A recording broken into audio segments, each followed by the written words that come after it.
Bienvenue dans Éclairons la retraite. Aujourd'hui, coup de projecteur sur le père individuel et les pères entreprises avec notre experte Emmanuelle Laferrère, responsable des affaires institutionnelles France et produits européens chez BNP Paribas Cardif. Bonjour Emmanuelle. Bonjour Karine.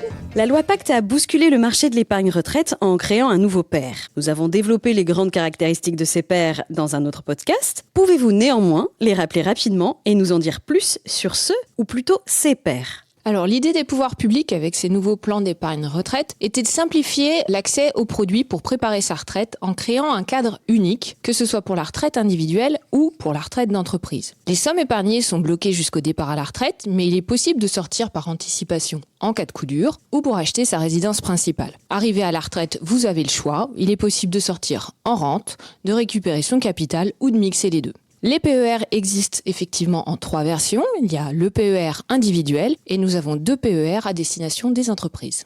Alors reprenons dans l'ordre. Déjà, qui peut souscrire un PER individuel ? Toute personne désireuse de préparer sa retraite peut souscrire un PER individuel, c'est assez facile. Le PER individuel remplace les 3 dispositifs actuels, le PERP destiné aux particuliers, le Madelin destiné aux travailleurs non salariés et le Préfonds qui est un produit d'épargne en points réservé aux fonctionnaires. Et les 2 PER entreprises ? Alors les PER entreprises, nous avons un premier PER qui est le PER collectif qui remplace les PERCO. Lorsqu'il est mis en place au sein d'une entreprise, il est ouvert à tous les salariés qui peuvent choisir d'y affecter, s'ils le souhaitent, leur participation et leur intéressement. Le second est le PER obligatoire qui remplace les contrats dits article 83 ou contrats à cotisation définie. Réservé la plupart du temps à certaines catégories de salariés, les versements sont pour tout ou partie pris en charge par l'employeur. La volonté du gouvernement est de permettre une meilleure portabilité des produits, qu'il puisse suivre le salarié pendant sa carrière et qu'il puisse s'adapter à des parcours de moins en moins linéaires. L'idée est également que l'on puisse ne posséder qu'un seul produit d'épargne retraite qui regroupe l'épargne individuelle et collective.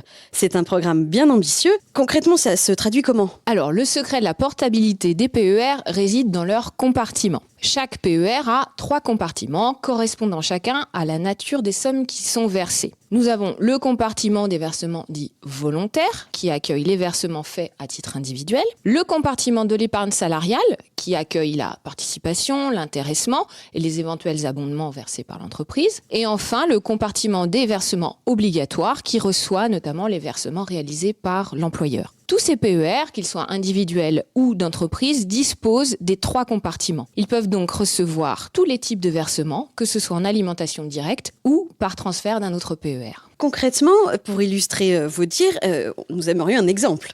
Alors, sur l'alimentation directe, par exemple, mon employeur a ouvert un PER d'entreprise.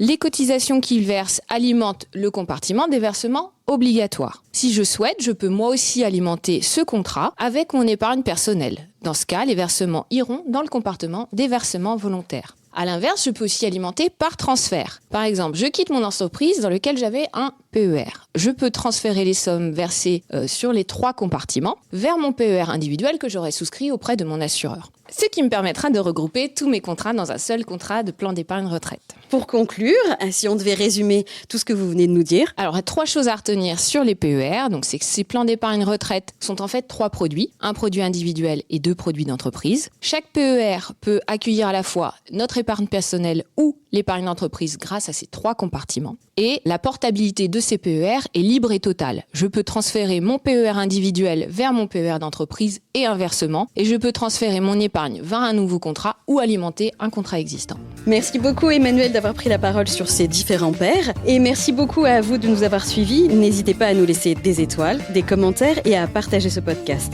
À bientôt pour un nouvel épisode d'Éclairons la retraite.